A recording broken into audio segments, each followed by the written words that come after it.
ശ്രീ സമ്പത്ത് ഞെട്ടിപ്പിക്കുന്ന വിവരങ്ങൾ തൃശ്ശൂരിലെ ജനവിധി അട്ടിമറിക്കപ്പെട്ടതാണ് എന്ന് തെളിയിക്കുന്ന ഒരുപാട് തെളിവുകൾ ഇപ്പോൾ നമ്മുടെ മുൻപിലേക്ക് വരികയാണ്. ഒരേ സമയം ആലത്തൂർ മണ്ഡലത്തിലും തൃശ്ശൂർ മണ്ഡലത്തിലും വോട്ടുള്ള RSS നേതാവ് ഷാജി വരവൂരിന്റെ വിവരങ്ങളാണ് ഇപ്പോൾ ഞങ്ങൾ പുറത്തുവിട്ടിരിക്കുന്നത്. ഒരുപക്ഷെ മഹാദേവപുരയിലൊക്കെ നമ്മൾ കണ്ട ആക്ഷേപങ്ങളെ പോലെ തന്നെ ഇതാ തൃശ്ശൂരിലും വ്യാപകമായി ക്രമക്കേടുകൾ നടന്നിരിക്കുന്നു എന്ന് വെളിവാകുകയാണ്. അതെ, BJP എന്നത് ഒരു മറ്റ് രാഷ്ട്രീയ പാർട്ടികളെ പോലെ ഒരു രാഷ്ട്രീയ കക്ഷിയാണ് എന്ന് ആരും തെറ്റിദ്ധരിക്കേണ്ടതില്ല. കാരണം BJP എന്നത് RSSന്റെ ഒരു രാഷ്ട്രീയ മൂടുപടം മാത്രമാണ്. ഇന്ത്യയുടെ ഭരണഘടനയോട് കൂറ് അലംഘനീയമായി പ്രഖ്യാപിച്ചുകൊണ്ട് അത്തരത്തിൽ തെരഞ്ഞെടുപ്പ് കമ്മീഷൻ ആവശ്യപ്പെട്ടതനുസരിച്ച് അതിൻ്റെതായ കണക്കുകളും മറ്റ് രേഖകളും സമർപ്പിക്കേണ്ടതായിട്ടുള്ള ഒരു ദേശീയ രാഷ്ട്രീയ കക്ഷി എന്നുള്ള നിലയിൽ BJP പെരുമാറുന്നത് വാസ്തവത്തിൽ BJPയുടെ കാണാപ്പുറങ്ങൾ എന്ന് നമ്മൾ വിചാരിക്കുന്ന നിലയിലുള്ള രാഷ്ട്രീയ സ്വയം സേവക സംഘപരിവാറിന്റെ വിവിധ കിനാവള്ളിക്കരങ്ങളിൽ അവരുടേതായിട്ടുള്ള സാമൂഹ്യ മേഖലകളിൽ, വിദ്യാഭ്യാസ രംഗത്ത്, ആതുര സേവന രംഗത്ത്, അങ്ങനെ പല മേഖലകളിൽ ഉള്ളതുപോലെ തന്നെ ആരാധനാലയങ്ങളുമായി ബന്ധപ്പെട്ട ഭാഗത്ത് കുട്ടികളെ സംഘടിപ്പിക്കുന്നതിന്, സ്ത്രീകളെ അത്തരത്തിൽ അവരുടെ ഇടയിലേക്ക് ഇടപെടൽ നടത്തുന്നതിന്, അതുപോലെ രാഷ്ട്രീയ രംഗത്തുള്ള ഒരു പ്രസ്ഥാനം മാത്രമാണ് BJP. BJP എന്നതിനപ്പുറത്തേക്ക് തെരഞ്ഞെടുപ്പ് കമ്മീഷൻ ഇതിൽ ആരോപണ വിധേയനായി നിൽക്കുന്നു എന്നതാണ്. അതൊരു വളരെ പ്രധാനപ്പെട്ട വിഷയമല്ലേ? രാജ്യത്തിന്റെ ഏറ്റവും പ്രധാനപ്പെട്ട ഭരണഘടനാ സംവിധാനം. തെരഞ്ഞെടുപ്പ് കമ്മീഷന്റെ ഇപ്പോഴത്തെ ദുരവസ്ഥ എന്നുള്ളത് ഈ മഹാരാജാവെ അങ്ങ് നഗ്നനാണ് എന്ന് വിളിച്ചു പറഞ്ഞ കൊച്ചുകുട്ടിയെ ഉടനടി പിടികൂടി കൽത്തുറുങ്കിൽ അടയ്ക്കാനായി കൽപ്പിച്ച പഴയ നാടുവാഴി ആ രാജാവിനേക്കാൾ ദയനീയമായ അവസ്ഥയിലാണ് ഇന്ത്യയുടെ തെരഞ്ഞെടുപ്പ് കമ്മീഷൻ നിൽക്കുന്നത്.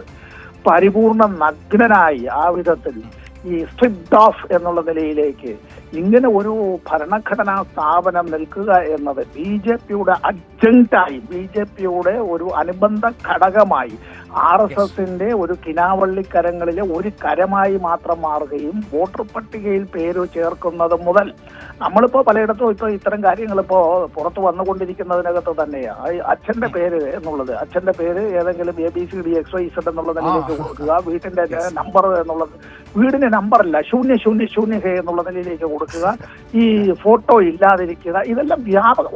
1, 2, 3, 4, 5 അല്ലെങ്കിൽ ഈ ഇന്ത്യയിലെ 543 ലോക്സഭാ മണ്ഡലങ്ങളിലായി എല്ലാം കൂടി എടുത്തപ്പോൾ ഏതാനും ആയിരങ്ങളോ എന്നുള്ളതല്ല. അങ്ങനെ ഏതെങ്കിലും വിധത്തിൽ ഇത് ഈ കണ്ണിൽപ്പെടാതെ പോയതെന്നല്ല, ഇത് വ്യാപകമായി അത്തരത്തിൽ നടക്കുക എന്ന് മാത്രമല്ല, തെരഞ്ഞെടുപ്പ് കമ്മീഷൻ ഏറ്റവും ഒടുവിലായി ഡിജിറ്റലായിട്ടുള്ള കാര്യങ്ങൾ നൽകാൻ വിസമ്മതിക്കുക.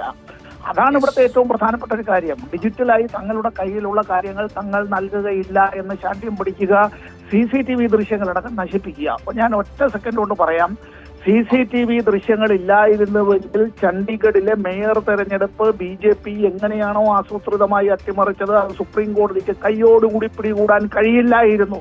വീണ്ടും തെരഞ്ഞെടുപ്പ് നടത്തിയാൽ ആ തെരഞ്ഞെടുപ്പിൽ ഞങ്ങൾ അങ്ങനെ വിലക്കെടുത്ത് അട്ടിമറി നടത്തി ഞങ്ങളുടെ സ്ഥാനാർത്ഥിയെ വിജയിപ്പിക്കാമെന്നുള്ളതായിരുന്നു BJPയുടെ വ്യാമോഹം. അതന്ന് നടക്കാതെ പോയത് ഇതുകൊണ്ടാണ് എന്നുള്ള കാര്യം മറന്നു പോകരുത്.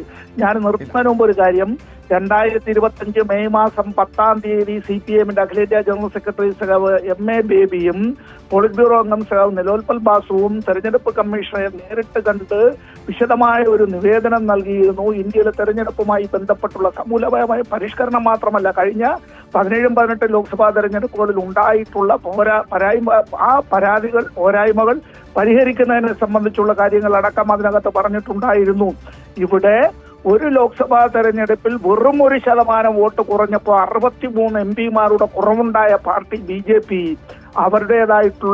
അവരുടെ ഒരു ഈ കൂട്ടിനകത്തെ ഒരു മുട്ടയും വിരിയാതെ പോകാതെ എല്ലാത്തിനെയും വിരിയിപ്പിക്കാൻ ഒരു വിഷസർപ്പം എത്രമാത്രം അത്തരത്തിൽ പണിപ്പെടുമോ അതുപോലെ തന്നെ ഗൂഢാലോചന നടത്തി ആസൂത്രിതമായി വോട്ടുകൾ കൂട്ടത്തോടെ വെട്ടിമാറ്റി കൂട്ടത്തോടെ വോട്ടുകൾ കൊണ്ടുവന്നിറക്കി ഈ കൃത്രിമങ്ങൾ നടത്തി അതിന്റെ വോട്ടെണ്ണലിലും പിന്നീട് ഇതിന്റെ ഫലപ്രഖ്യാപനത്തിലും ഇതിന്റെ തെളിവുകൾ നശിപ്പിക്കുന്നതിലും എല്ലാം അത്തരത്തിൽ ഈ ഭാഗഭാക്കായി നിന്നിട്ടുണ്ട് എന്നുള്ള കാര്യത്തിൽ ഒരു സംശയവുമില്ല. ഒരൊറ്റ കാര്യം കൂടി, അതായത് തൃശൂർ എടുത്തതല്ല തട്ടിയെടുത്തതാണോ? ഒപ്പം തന്നെ തൃശൂരിൽ ഇങ്ങനെയാണെങ്കിൽ വടക്കേ ഇന്ത്യയിൽ എന്തൊക്കെ സംഭവിച്ചിട്ടുണ്ടാകും ശ്രീ സമ്പത്ത്? കേരളത്തിൽ ഇത്തരം കാര്യങ്ങൾ ചെയ്യാനായി പ്രയാസകരമാണ് എന്നുള്ളത് നമ്മൾ കരുതുന്നത് കേരളത്തിലെ ജനങ്ങളുടേതായ വിദ്യാഭ്യാസവും സമൂഹത്തിലെ ഇടപെടൽ ശേഷിയും ഇത് പലതും നമ്മൾ കണ്ടാലും കേട്ടാലും കേട്ടില്ല എന്ന് നടിക്കാതെ പോകുന്നവരല്ല. അത്തരം കാര്യങ്ങൾ കൊണ്ടാണ് രാഷ്ട്രീയ കക്ഷികളുടെ താഴെ തട്ടിലുള്ള ഏജന്റന്മാര്, അത്തരത്തിൽ ബൂത്ത് ലെവൽ ഏജന്റന്മാരും പ്രവർത്തകരുമെല്ലാം വീടാന്തരം അത്തരത്തിൽ ബന്ധപ്പെടുന്നത് കൊണ്ടുമൊക്കെയാണ്. പക്ഷേ കേരളത്തിൽ, ഇന്ത്യയിൽ ഏറ്റവും കൂടുതൽ RSS ശാഖകളുള്ള കേരളത്തിൽ അവർ രാവും പകലും എന്തെല്ലാം ചെയ്യും എന്നുള്ളതിനെ സംബന്ധിച്ച് ഇപ്പോഴും കേരളത്തിലെ പൊതുസമൂഹത്തിന് അജ്ഞാതമാണ്. ഇരുട്ടിന്റെ കരങ്ങളാണ്.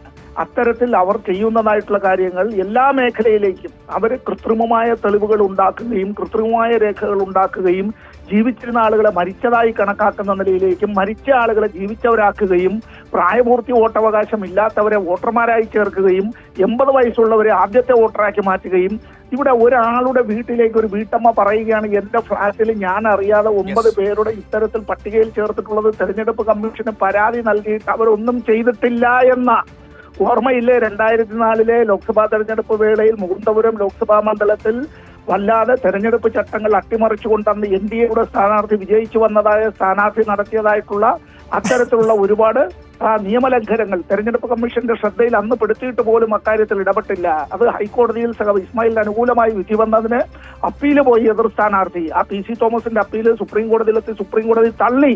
ആ തെരഞ്ഞെടുപ്പ് അസാധുവാക്കിയപ്പോഴേക്കും 15ാം ലോക്സഭാ തെരഞ്ഞെടുപ്പ് കഴിഞ്ഞ് 2009 തെരഞ്ഞെടുപ്പ് കഴിഞ്ഞിരുന്നു. പശു ചത്ത്, പാല് പിരിഞ്ഞ്, മോരിലെ പുളിയും പോയിരുന്നു. ഇതാണ് തെരഞ്ഞെടുപ്പ് കമ്മീഷൻ ചെയ്യുന്നതായിട്ടുള്ള പല കാര്യങ്ങളും. വൈകിപ്പിക്കലാണ്. Justice delayed is justice denied.